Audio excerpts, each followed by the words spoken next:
हमने रोड बनाने का काम किया।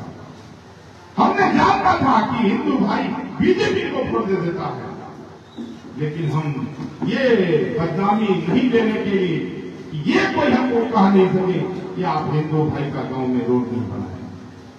हमने बल्कि मुसलमान का गांव पीछे बनाए, लेकिन पहले हिंदू भाई का गांव में रोड बनाने का काम किया। तेरागाज को कोशिश किया सीधागाज करने के लिए। हमने दिन और रात 2010 से 2020 तक हमने प्रयास किया कि तेरागाज का एक भी रोड नहीं छूटे। मेरा मामा जो है भारत सरकार के नाम से मशहूर था, अल्लाह ताला उसको जन्नतुल फिरदौस में आला से आला मकाम फरमाए। उन्होंने हमने कहा था कि मामा तेरागाज का अगर एक रोड भी छूट गया तो इसका जिम्मेदार आप होइएगा मामा। हमने उस पर काम सौंपा और उन्होंने गांव गांव जाकर के टीपीआर बनाने का काम किया और हमने काम करना शुरू किया और तेरागाज को हर गांव में पक्की सड़क से जोड़ने का काम किया। आज कुछ लोग जमा खर्च देते हैं कि हम काम कराए थे, यहां तक के जो झुनकी पुल है उसका काम हम कराए थे, शिलान्यास हम कराए थे। बन के जब तैयार हो गया, जब उद्घाटन हुआ तो उसमें भी आपका मौजूदा विधायक कहता है कि हमने किया। इससे बड़ा झूठ और क्या हो सकता है?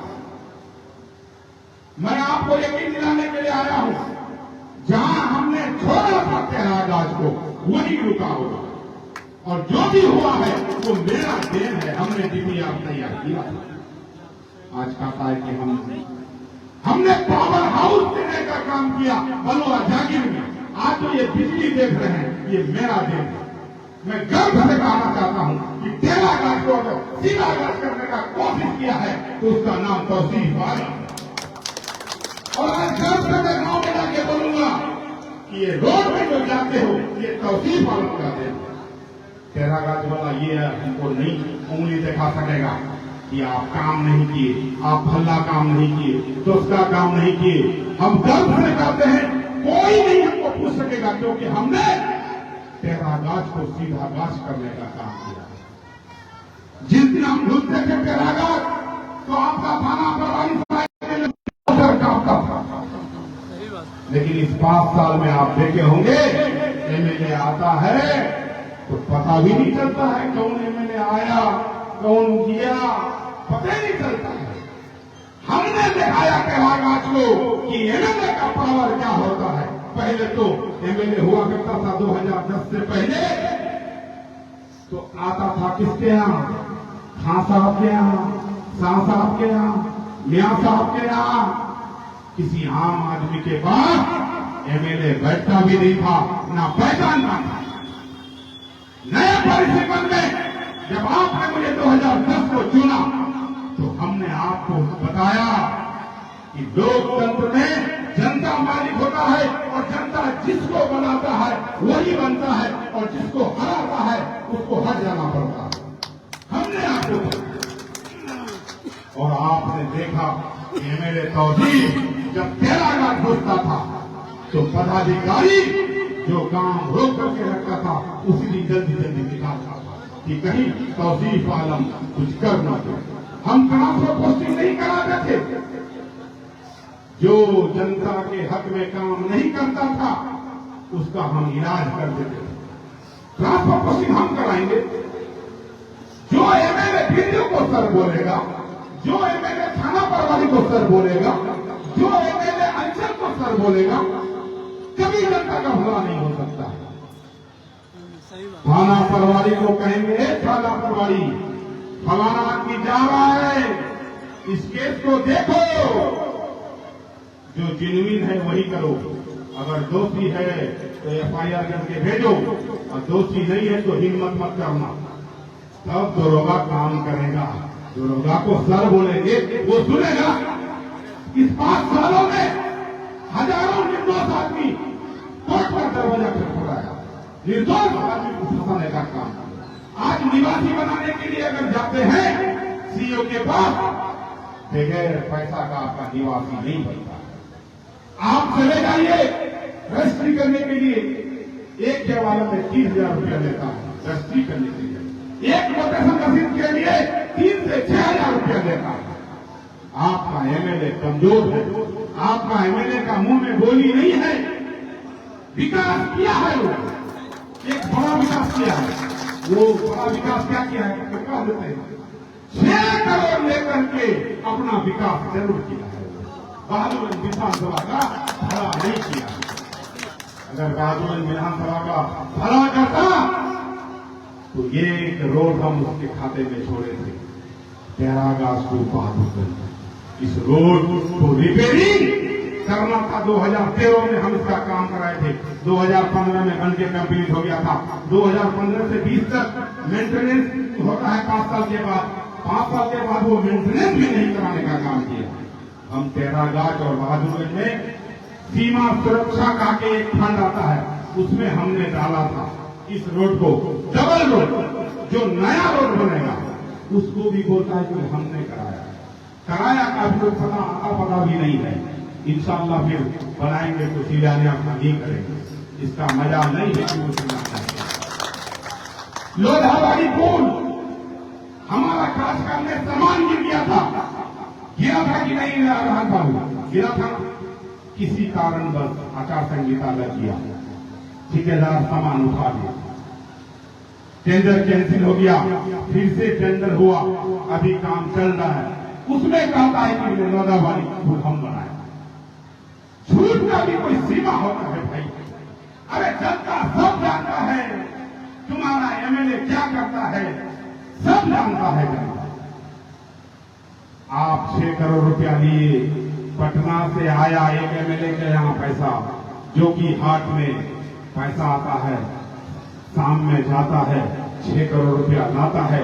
दूसरे दिन जाकर के लालू जी का पार्टी में ज्वाइन होता है। ज्वाइन होने के बाद बोलता है काम नहीं होता था इसलिए इस पार्टी में चले गए। तो अख्तर ईमान का तो नाम सुने होंगे, 800 करोड़ का काम कर रहा है। सिर्फ ओवैसी साहब का डर, नीतीश कुमार का मना नहीं है कि फंड में नहीं देगा। नरेंद्र मोदी हरकता है तो उसका नाम है असदुद्दीन ओवैसी। आंख से आंख मिलाकर के बात करने का काम करता है असदुद्दीन ओवैसी। नरेंद्र मोदी का मजाल नहीं है जो ओवैसी साहब के सामने में बोल सकते, क्योंकि एक बैरिस्टर था महात्मा गांधी जिन्होंने देश को आजाद किया, दूसरा बैरिस्टर था अम्बेडकर जिन्होंने देश का संविधान को बनाया, और तीसरा अम्बेडकर है, तीसरा बैरिस्टर है असदुद्दीन ओवैसी। इसीलिए उन्होंने संविधान को दिमाग में बैठाया है, क्योंकि वो बैरिस्टर है, वो कानून जानता है। वो कानून जानता है कि जब तक अम्बेडकर का संविधान जिंदा है, भारत का नक्शा में छेड़छाड़ नरेंद्र मोदी तो क्या, नरेंद्र मोदी का बाप भी नहीं करता। अमित शाह, अरे अमित शाह गृह मंत्री के नाम पर मैं उसको सलाम करता हूं, लेकिन उसका कारनामा को मैं जूता मारता हूं। डरने वाले हैं। असदुद्दीन ओवैसी कह दिया है कि संविधान के तहत तुमको काम करना पड़ेगा, चाहे वो भारत सरकार हो, चाहे वो बिहार सरकार हो। संविधान के बाद अगर 1000 कानून पास कर लोगे हम नहीं मानेंगे। तुमने एनआरसी लगाया, तुमने धारा 370 खत्म कर दिया, तुमने हिजाब का कानून लाया, तुमने वह संशोधन बिल हमारे ऊपर थोपा। एक समुदाय के खिलाफ ये कानून लाया है। जब तक अम्बेडकर का संविधान जिंदा है, भारत का एक भी नागरिक पर उंगली नहीं उठा सकता है। नरेंद्र मोदी जी कान खोल करके सुन लीजिए, 65,000 मुसलमान शहीद होकर इस देश को आजाद किया है। 14,500 सिख भाई शहीद होकर इस देश को आजाद किया है। 8,500 दलित मां दलित भाई शहीद होकर इस देश को आजाद किया है। इसीलिए तुम 1000 काला कानून बना लो, हम संविधान के खिलाफ जाओगे, हम नहीं मानेंगे। वक्फ संशोधन बिल आज सुप्रीम कोर्ट में है। वक्फ संशोधन बिल में हमारा कब्रिस्तान छीना जाएगा, हमारा मस्जिद छीना जाएगा, हमारा दरगाह छिना जाएगा, हमारा ईदगाह छिना जाएगा। लेकिन उससे पहले जो सुप्रीम कोर्ट में हम लोग गए हैं, सुप्रीम कोर्ट सेंट्रल सरकार से पूछ दिया है कि आप किसी हिंदू संस्था में मुसलमान को नहीं घुसा सकते हैं। जिस तरह से उसी तरह से किसी मुसलमान संस्था में हिंदू का वहां मेंबरशिप नहीं हो सकता। संविधान का बाहर नहीं जाएंगे। संविधान का मानना मेरा सच है। आज आई लव मोहम्मद बोले तो उस पर केस हो जाएगा। मैं नरेंद्र मोदी को कहना चाहूंगा, अमित शाह जी को कहना चाहूंगा, योगी को कहना चाहूंगा, अगर आई लव मोहम्मद बोलने में अगर केस होता है तो 10 मालूम 1000 बोलेगा I love Mohammad, I love Mohammad, I love Mohammad. 1000 case. मेरा ईमान को छेड़ोगे, मेरा दीन को छेड़ोगे, मेरा कुरान को छेड़ोगे, मेरा हदीस को छेड़ोगे, ये कभी माफ नहीं करेंगे, कभी बर्दाश्त नहीं करेंगे, शहीद हो जाएंगे। लेकिन मोहम्मद के नाम पर जो छेड़छाड़ी करेगा उसमें नहीं छूटेंगे। यही मेरा ईमान है, यही मेरा पहचान है। अगर हम मोहम्मद के नाम पर अगर छेड़खानी होता है, आई लव मोहम्मद पर अगर कोई उंगली करता है, अगर हम चुप बैठेंगे तो हम समझेंगे मेरा ईमान कमजोर है।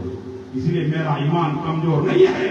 मेरा सब वही झुकेगा, सिर्फ और सिर्फ अल्लाह के आगे झुकेगा, किसी इंसान के आगे नहीं झुकेगा। राष्ट्रवाला असदुद्दीन ओवैसी साहब किसी मुसलमान का नेता सिर्फ नहीं है, वो मजलूमों का नेता है, अत्यंत पिछड़ी का है, दलित का है, महादलित का नेता है। उन्होंने कहा है, असदुद्दीन ओवैसी ने कहा है कि अगर जुल्म किसी हिंदू भाई पर करेगा मेरा मुसलमान भाई, तो हम हिंदू भाई का साथ देंगे, मुसलमान भाई का साथ नहीं देंगे। नरेंद्र मोदी बोल के दिखाए कि अगर जुल्म मुसलमान भाई पर होता है तो हम मुसलमान भाई का साथ देंगे। बोले नरेंद्र मोदी। अरे वो असदुद्दीन ओवैसी साहब तो पाकिस्तान मुर्दाबाद का भी नारा लगाया। अगर पाकिस्तान के खिलाफ बोलने का काम किया तो उसका नाम है असदुद्दीन ओवैसी। असदुद्दीन ओवैसी साहब पार्लियामेंट में जब हमारा समुदाय के खिलाफ कोई कानून बनता है तो लड़ने का काम करेगा मेरा असदुद्दीन ओवैसी साहब। तो वोट किसको मिलना चाहिए? असदुद्दीन ओवैसी साहब को मिलना चाहिए कि नहीं चाहिए? बिहार में 13% आबादी यादव का है, 17% 18% आबादी मुसलमानों का है। इसीलिए तय हम करेंगे कि बिहार में सरकार कौन बनाएगा। इसलिए हम ना आप गली बिछाएंगे, ना हम कुर्सी बिछाएंगे, ना हम टिश्यू पेपर बनेंगे। हम तय करेंगे कि सरकार किसका होगा। और हम तो कहते हैं कि अगर बिहार के लोग समझदारी से काम आए, समझदारी से काम करे, तो सरकार एमआईएम का बनेगा इंशाअल्लाह। मैं आप लोगों को कह देना चाहता हूं कि आप लोगों को जो आदमी खरीदने का बिकने का काम किया, उस आदमी को, जो आदमी आप लोगों को ठगने का काम किया, जो आदमी आप लोगों को डाक में रख करके 6 करोड़ में बिकने का काम किया, उसको जरूर सबक सिखाइएगा। आने वाला समय है, क्योंकि दौड़िया दलाल लग गया है, रेट लग चुका है। किसी का 5,000, किसी का 10,000, किसी का 25,000, किसी का 50,000, किसी का 1 लाख दौड़िया दलाल का रेट लग चुका है। आज कुछ दौड़िया दलाल क्षेत्रवाद का नारा दे रहा है कि ये तेहरागाछ है, हम तेहरागाछ वासी। अगर तेहरागाछ का आप नारा लगा रहे हैं तो जमील साहब एमपी थे यहाँ, वो अररिया का था। यहाँ शाहनवाज हुसैन एमपी था, यहाँ वो कहाँ का, दिल्ली का, ना सुपौल का था। यहाँ तस्लीमुद्दीन जोगी का था, यहाँ से एमपी था। अगर आप क्षेत्रवाद का नारा देंगे तो फिर तेहरागाछ सीधागाछ नहीं हो पाएगा। किसी का बहकावे में नहीं आना है। तौसीफ आलम को आपने 10 साल देखा है, 10 साल देख लिया है, हम क्या हैं नहीं हैं आप खुद जानते हैं। इसीलिए किसी का बहकावे में नहीं आना है। इंशाअल्लाह तेहरागाछ को फिर से सीधागाछ करने का काम करेंगे। और लोकतंत्र में जनता मालिक होता है, पदाधिकारी नौकर होता है, लेकिन अभी जनता को नौकर बना दिया है, पदाधिकारी मालिक बना हुआ है। मैं आपसे वादा करने के लिए आया हूं, आप अगर मौका देंगे दूसरी बार यानी 5वीं बार, तो इंशाअल्लाह जनता को मालिक बनाएंगे और पदाधिकारी को नौकर बनाएंगे।